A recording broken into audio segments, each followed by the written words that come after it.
we are continuing this conversation in this series where we are trying to understand and appreciate values of love and how certain practices are key to retaining yourself in a way that you appreciate love and understanding grows.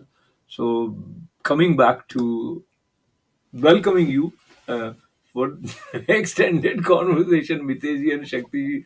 And this time around, each one of us have different take on what would be your priority, how would we design our day.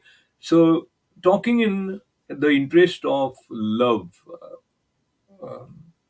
what Shakti ji, you would say should be sort of a regular ritual, call it, or habit pattern that would be helpful, Shakti?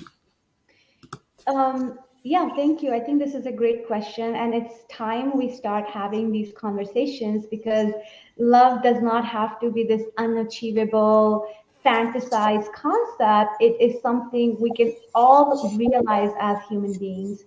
And one of the first things, if you are in love, if you are in relationship, or even if you want to receive love, you want to receive this partnership from somebody you may not even have met just yet, love is is really the fuel.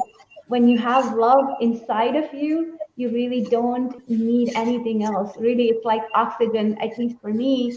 And the most important thing that I do in my own practice, daily practice, is creating or understanding how open to love am I today? How open to love am I in this moment? And especially when these voices take over, no, Shakti, you're not doing this right, or these critical voices that activate, or well, you should have done this way. The practice is to really come back to, well, something I have done, and can I accept myself for what I have done? Can I love myself for what is being done or what's happening in my life or for me? It's all happening for me. Can I accept that? I think that is the number one practice, because if I can't love myself, if I'm falling short on loving myself, I will keep having expectations that others will love me and fulfill this void, but it never happens. It's such a fantasy. The only person that can ever love me is me. And that love can only amplify when I'm with the right partner. So, any tools that help the mind stay anchored on love, the mind is going to always criticize and come up with all these like reasons why you're unlovable, right? Why you shouldn't be loved, why you have done things wrong. I think those practices are going to be very helpful. And for me, one of the such practice is meditation.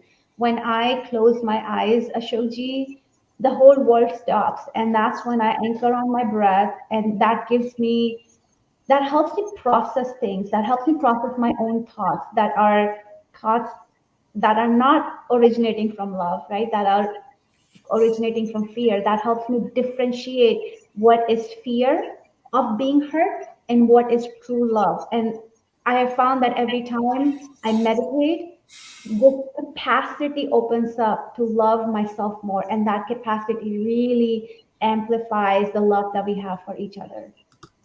You articulate it so well in such authentic way, if I would say that it is a loving conversation, I would say.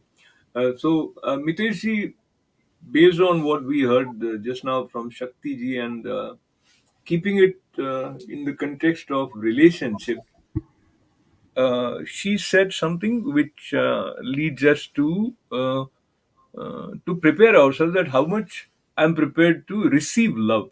Something like that you said. Um, Meaning not being judgmental about oneself also is important. But I'm giving you another scenario, and now we are talking in general. There are many couples out there where even if one is meditating, the other one is not meditating, and she or he may have her way of uh, projecting that image, which is not the true image of the person they are living with. And this creates not a very enriching environment, so to say. In that sort of a scenario, since you work with many, many couples also, what would you say? And then we'll come back to your own track, Mitesh. Yeah. So with that, it for example, whenever I feel like I am in a conflict with Shakti, my immediate reaction is to tuck myself away into a corner and isolate myself, because I don't want to have any argument. I don't want to have to listen to anything. I don't want to go into that process. But, you know, one of the lessons I've learned and I share with others is that, just know what's the resistance, what is the fear that's coming up. And when I ask myself, why do I do this? Why do I want to go there? My fear is one of, like, I'll have to defend myself, I'll have to prove myself, I'll be wrong, I'll be, all these fears come up. And, that happened for much of the earlier part of our marriage. I would just tuck away and not say anything, just be very mute, very mum, and just listen and saying, okay, yeah, yeah, yeah, yeah, whatever. And at some point, it shifted, and I, instead of my tendency to go away, I would come back and saying, here is what I am feeling. Here is why I feel that way, and I I'm upset because of this reason. And I feel like just by communicating that to your partner is either it can go two ways, right? Either they say, yes, you are, you're messed up or whatever it is, or they come to you and saying, okay, I understand, and also acknowledging where she was. And I know that you are feeling this way as well. Just by acknowledging the other partner, just by acknowledging her, it gives her an invitation to meet me there as well.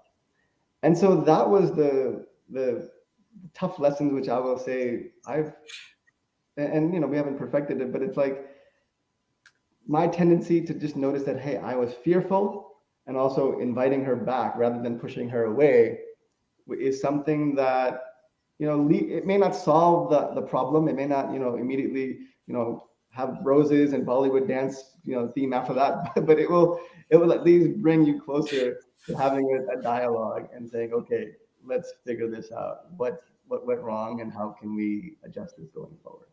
So, Yeah, Shakti, yeah, I, go I ahead. think I think normalizing Ashokji conflicts is so important in our culture because people think conflicts are bad, and if we have conflict, it's one and done, and nothing can erase that once you say something to someone. Kind of seeing conflict as this softer opening to understanding yourself more, understanding your own resistances, understanding your own how you shut down, how you fight or how you fawn. There are different kind of responses that the mind goes in, understanding that and then learning to communicate to your partner in a very non-violent way, in a way that the conversation does not take you away from love, it takes you close back to that heart to heart. Ultimately, that is a language we have to learn to speak to each other, is that heart to heart. As partners, if we don't have that language established or that space created, it's very hard to make relationships work, especially in this day and age when everybody's so stressed out about everything going on in the world, right? Yeah, so now I'll stress you more by another question, because these are puzzling sides of the continuing challenges that sometimes relationships throw at different couples. And one situation, one scenario which Miteji described, where one uh, of the two would keep silent, and then gradually they'll open up and what he said, and you also said, is if he starts calmly communicating what is it that made him be upset, and then if there is a sense of understanding, then next time also the person would come and say this I didn't like or this happened, etc. But imagine a scenario where the other person is not at all willing to understand what made you upset. In fact, they would question your becoming upset or feeling bad, or so they'll then it would lead to further arguments if you try to communicate. So um, what this leads to is, then the person keeps on having this within himself or herself. Are you on the same page with me? Yep, so, yep, we so, are. but still they try to let the relationship work. What would be your advice? And again, one of the two might be more introspective and willing to understand. Other may find that impractical to sort of get into the subtle questions of life, etc. So, um, your take, Shakti. You want to go? Well, I'll just have a quick thought on that, is that acknowledging where the other person is rather than dismissing them. A lot of times Shakti, just has something that she's working through, some emotion, and rather than me trying to say, why do you feel that way, or you shouldn't feel that way, or try to solve for her problem, is not going to take me any. It's actually going to keep us further apart. But acknowledging, okay, I see that you're feeling this or you're experiencing this. Can you tell me a little bit more about what's going on? Um, that's one thing. So even if somebody else is really upset at you or they're angry at you, if you take responsibility into your own hands of just saying, I want to see where you are, I understand, or trying to understand where you are, rather than you trying to defend and saying that, no, I'm right, and it should not have gone this way, or it should have gone this way. Just the opening of, I see you, and I'm looking to really empathize with where you are. That opens up the door. Even no matter how hard the exterior is, I feel like that opens up the door for the other person to soften up a little bit and saying, you know what, here's what I feel. Yeah, and there's a teacher in me that's like really wanting to jump forward right now. Uh, so I'm just going to just take a moment. Ashokji, one of the biggest challenge in relationship is that we think we are responsible for somebody else's happiness or sadness, that we can do something to fix other person, we can do something to harm other person, and that is not true at all. Because what that belief system does, it makes us responsible for something we have no control over. And in that process, now we think we're responsible for his mood. I think I'm responsible for his mood, where I have no control over his mood. And that responsibility frustrates me, right? Because now I have no control over what he's thinking, and he's his own person, right?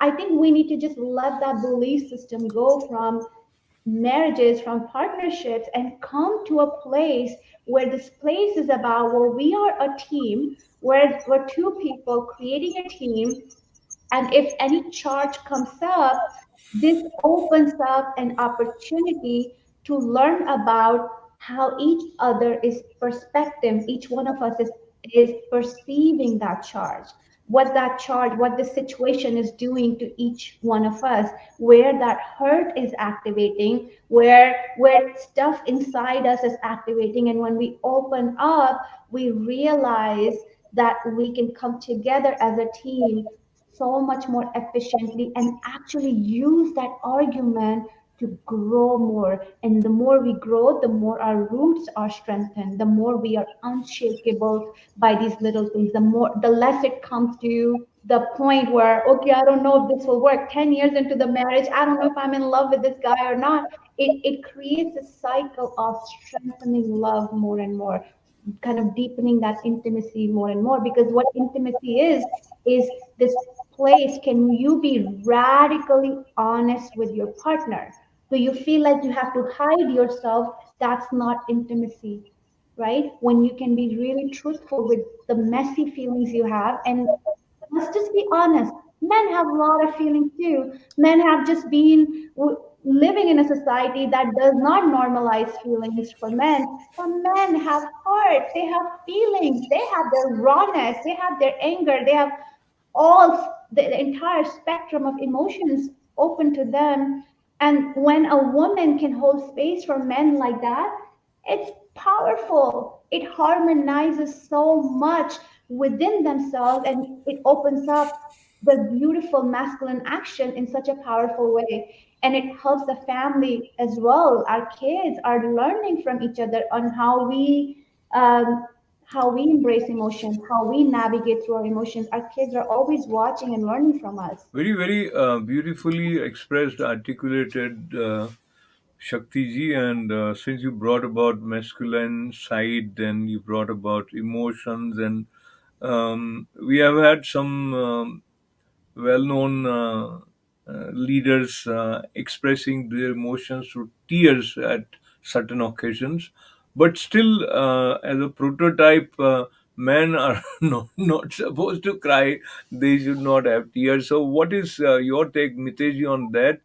And of course, you cannot always always be crying, but having that uh, as an expression of your emotions. Does that help, Miteshi, or does that stops you from moving together? Tears and crying is one expression, one release mechanism your body has. And for me, it doesn't happen that often. Tears don't happen that often in a sense that, sometimes my body has just not used that as a mechanism of expression of my emotions. And it does happen from time to time, but for me, more of my expression is through my communication, through my voice, through my body language, and even just giving a hold, a hug here, and you know expressing how I am and how I feel with unspokenness is sometimes for me more powerful. So it's really, you have to learn and understand what is your mode of expression. Uh, I mean, I think that I mean, I had tears about a month ago. Just something came up. I was experiencing something, and Shakti was there, just holding space for me and allowing me to have that. But before that, I don't think I had cried for 5, 6 years before that. So it's like uh, it So, changes. so it I'm glad. changes. It changes. And for Mitesh, I have learned that, like, I'm learning his language, right? Though I think one of the reasons he feels so shut down in when a conflict comes up is that I feel like he has anger. There's some unresolved anger that comes up, and he does not feel like he has permission to be angry, right? So it's a little different for him. But it's the society we live in, Ashokji. When somebody passes away in families, right? What do we tell others?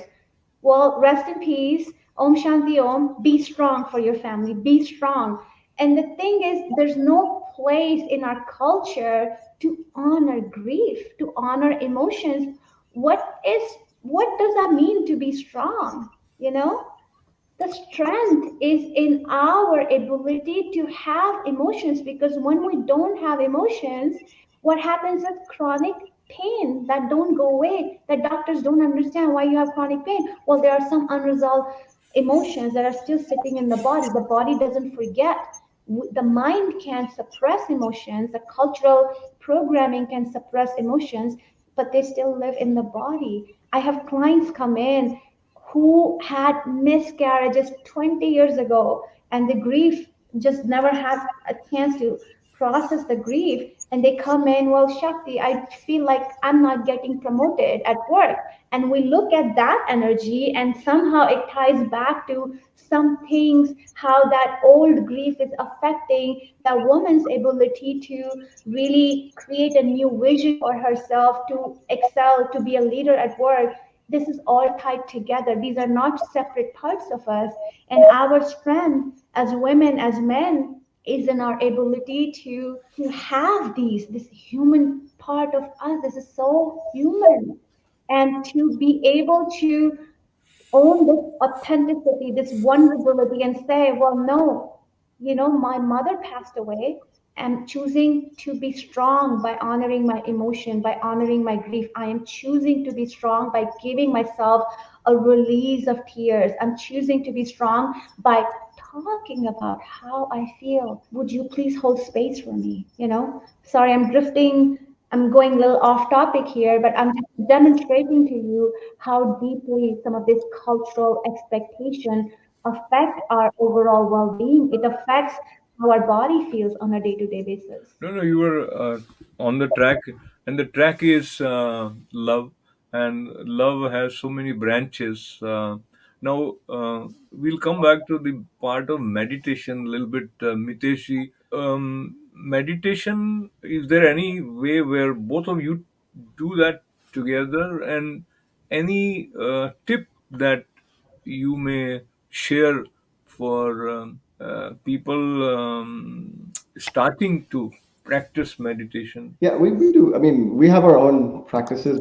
From time to time, we come together and meditate. And the tip I have, ultimately, what's meditation for is to relax the mental chatter, relax the mind. And one thing that we have found beautifully is just listening to music, music that's suitable to help relax the mind, help relax the. So even if it's for 5, 10 minutes, that's a starter step for people, or even just keeping attention to your breath.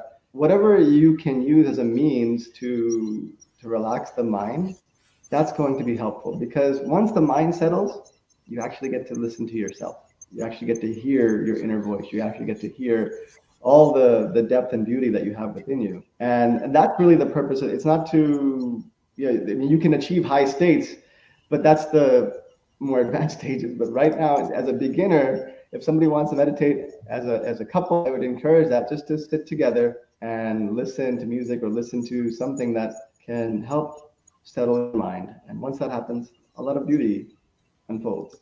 So, last question in this series where we are talking about yoga, meditation, and love, Shakti ji, is typically speaking, meditation means you are relating to the all pervading, or you meditating on the divine. But again, we also look at meditation as a way to help us relate with others better, or to sort of face our situations, or to have inner strength. So, overall, does that does that take away the kind of power which meditation have?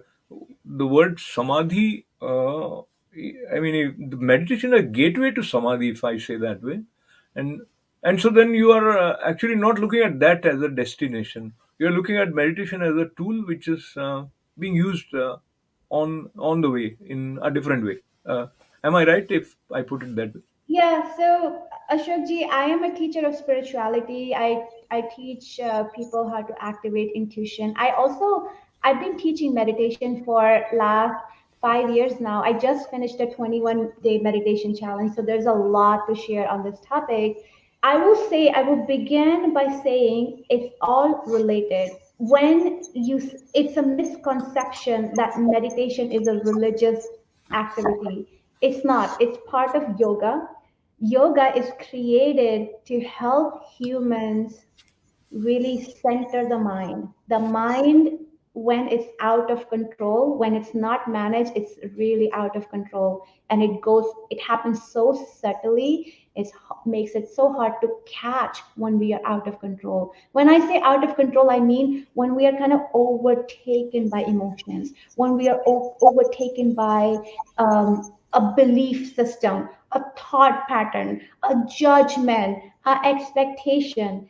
And meditation is a way to come to your breath, and I'm happy to walk people through how to meditate in a moment if that feels appropriate for this conversation, Ashokji. But Yes. meditation is a way to strip away what you are not. The expectation is not who you are. The thoughts that you have is not who you are. The judgments that you have about your partner is not who you are. You are not any of this. What you are is divine. Divine Paramatma is not somewhere out there or in the temple. Paramatma is right here. And through meditation, You learn to see yourself as divine, because when you see yourself as divine, you can love yourself, right? It's so much easier to love yourself when you don't see yourself as a broken, wounded person, or the stories you had from childhood, or the pain that you have suffered through. When you see yourself as divine, you can love yourself fully. And when you love yourself fully, you can love your partner fully. This is all related. Meditation is simply a tool to help you, enable you, and take you more in that love on a more daily basis.